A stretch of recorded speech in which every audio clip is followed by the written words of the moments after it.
So in this video, it is the beginning of June, it's June 1st, and every month I am typically thinking about what I want to make for the month. I'm going to talk about what I am planning on making this month, kind of my process of deciding those things, what I'm currently working on, and then next month we'll kind of see how well I did. So first off, what I'm making right now, I'm making this little sock, and it is so cute. I've never made a sock before, really. My husband encouraged me to try making the camp sock one time, and it is so shocking how long a foot is. When I'm looking down at my foot, it just doesn't look that long. So anyway, I made the camp sock way too short. I forget who makes that pattern. But then I have gotten into watching Making Cassie's videos, and she's doing I think it's called For the Frills make along right now, and I was watching one of her videos and she was talking about this sock, and I love ruffle socks. It's what I typically wear all the time, like every day. And what is so cute about this sock pattern, it is the soft ruffle sock pattern on Ravelry. Really simple pattern, but there's mohair on this ruffle. I'm not sure if you can see that. But anyway, I thought that was literally the cutest thing ever. So I have not blocked this sock yet. It's a little bit bigger than I would like for it to be. I'm finding out that I like my socks quite tight. So anyway, I'm working on the second one right now. I just finished the cuff on the second one. So now I'm just on to that stockinette stitch part. But I found the pattern to be pretty easy to use. It is very simply written, which I kind of liked. I felt like this was my first big girl knitting pattern where I had to do a fair amount of calculations myself. So I've really enjoyed making this sock. It's nice that I can just stick it in my purse and take it with me wherever I go, and it's pretty easy to work on. I was worried about working on a sock because I thought that most of the knitting that I do is pretty mindless, and I was afraid that working on the sock would be hard to do while I'm out with friends or at my parents' house or something like that, but I found it very easy to work on. Did make some mistakes, but I'm very proud of it for it being my first try at a sock, and I just can't believe how long my foot is. That's crazy. So here is my yarn that I'm going to be using for my next knitting project. This is Drops by Paris. I definitely it's Paris by Drops. I've been sewing since, I learned how to sew when I was little, probably in elementary or middle school. My mom taught me, and didn't do it for a long time, and started sewing in 2021, and have been sewing really consistently and kind of obsessively ever since. Knitting is something that I was actually pretty hesitant to get into, but my husband is a very avid knitter, and I realized I couldn't outsource every single sweater that I wanted to own to him, because he has sweaters that he wants to make too. So I was like, okay, I gotta bite the bullet, learn how to knit. So I've been knitting for a year and a half now. I haven't really challenged myself. Most of my projects are stockinette stitch. But I know enough to try more complicated things. So I am going to try to be a more adventurous knitter this year. But also the things that I like tend to be just simple stockinette stitch. So anyway, all that to say, I bought this yarn because I'm going to make a little polo, it's a boxy, it's called the boxy cardigan, just a little polo cardigan situation. And I don't typically wear blue, but the example was in blue and I really liked it. And I've been trying to pick yarn that sort of just speaks to me, for lack of better words. Yarn that I see and I'm like, oh my gosh, that's such a pretty color. I tend to overthink it. And obviously it is a big time commitment to knit something, and I get scared and I always buy gray, and I'm not knitting probably any gray things for the rest of my life. So anyway, I just really liked this blue. It was my favorite color out of all of them. I think it's cool because there's some like warmer tones in here. I just think it's really pretty. I get scared about blue because I wear a lot of jeans, but I guess I'll just have to wear it with my black jeans or my black linen pants. We'll see. So the next thing that I'm not currently working on, I don't have any sewing projects that I'm working on at this time, but I think I'm going to start this one today. One of my friends, she came into having a lot of fabric and she didn't really know what to do with it, and she thought of me and gave me a ginormous box of her fabric. So this shirt I made last month out of some fabric from that box, and I love it. This is the Mariposa top by, and I never know how to say it, but like Lysimatique, perhaps. And I find she has her own website, but I found her patterns on Etsy, and I think this top is just so cute. There are a couple different like customization options for it. So I think original design has a ruffle that goes along here and then up the shoulder to kind of make this more like a bib. I didn't want that for this shirt. I wanted something more simple. And I love how this collar sits down and it just looks like a little ruffle. I'm not sure if you can see that. But I think it actually is supposed to stand up more. So I made a second one that actually has that original design where the collar sits up more and there's that ruffle around the bib. I love them both so much, and I love that for one pattern, I was able to make two really different tops. And honestly, I thought about making one out of this fabric, but I am going to start working on something today that I'm very excited about.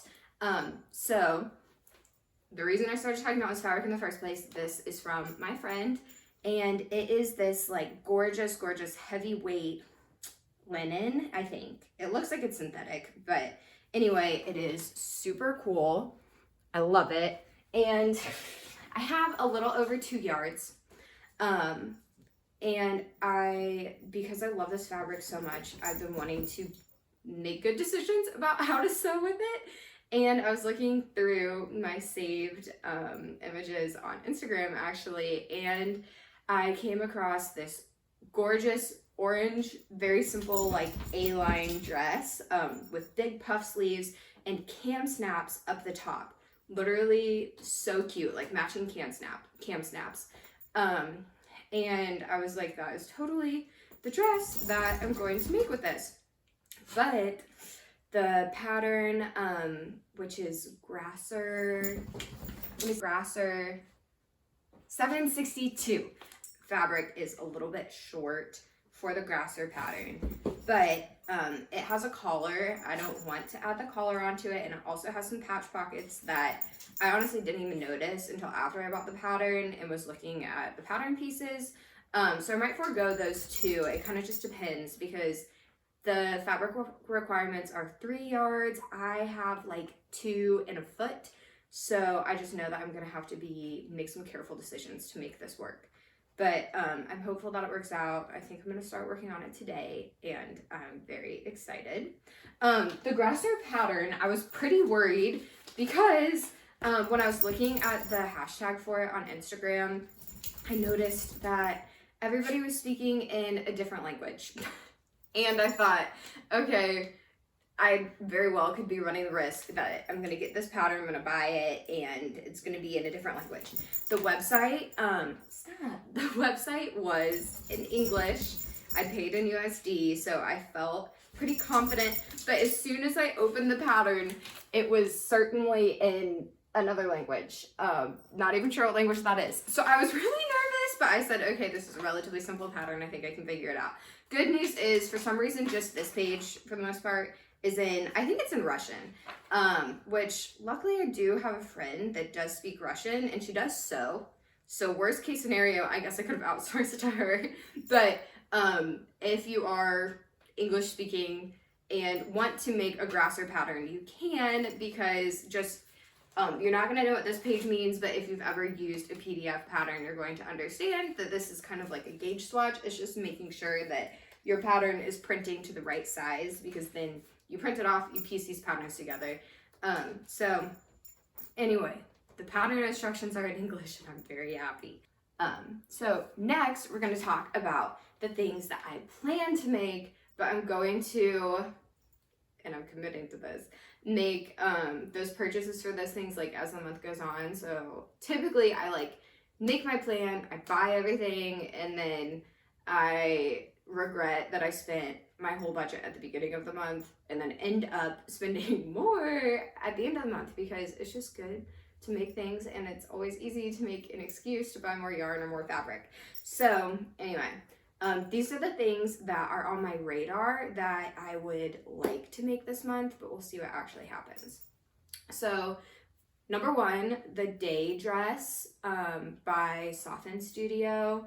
It is a recent pattern release. It is a relatively expensive pattern. It's 28, I hope, Australian dollars, which is around like 18 USD.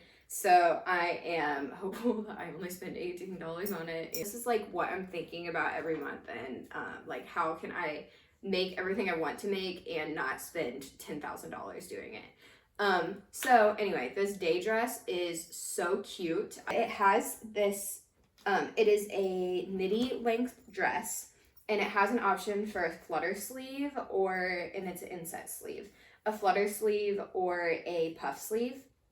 But the cool thing is it's a V-neck, and then it has this smocking, like 2 rows of smocking that equals like kind of 4 ruffles, but it's actually not traditional smocking.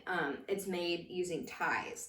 So it looks like a tie front. It has like all this bunching here, and I'm really scared of smocking, so I'm pretty excited about doing this. I have been crushing on that pattern for so long, so I think this will actually be the month that I make it. I do find that I either don't like my dresses very much or I don't wear them. I'm not sure which it is. So I'm hoping, because I'm like obsessed with this dress pattern, that I actually will wear the dress. I think too, I either like work from home or I'm working in clients' homes, and I just feel like I don't have a lot of opportunity to wear dresses because I don't want to like wear something kind of short in a client's home, and typically I have to like walk around their house. And I don't know.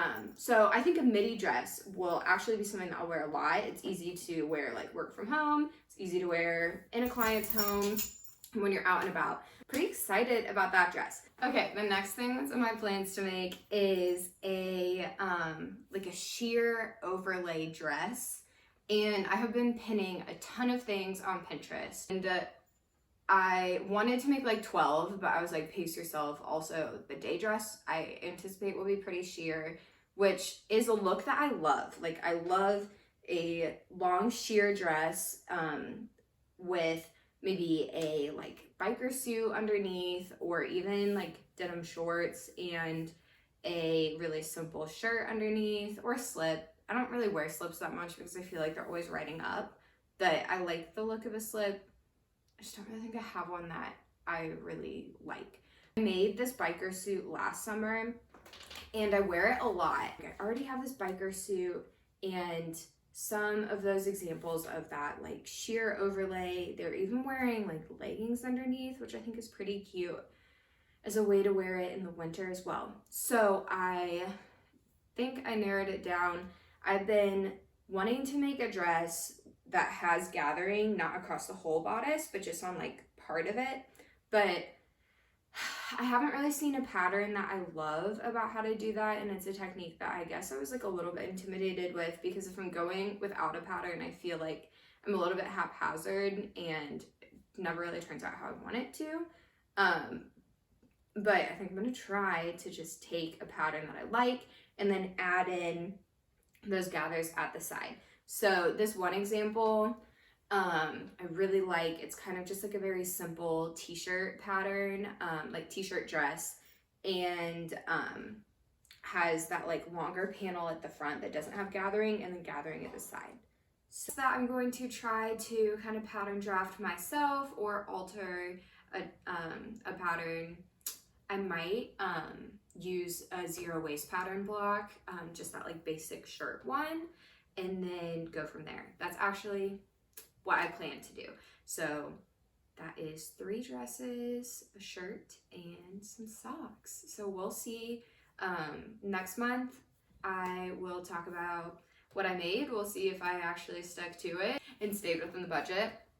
And we'll talk about my plans from there.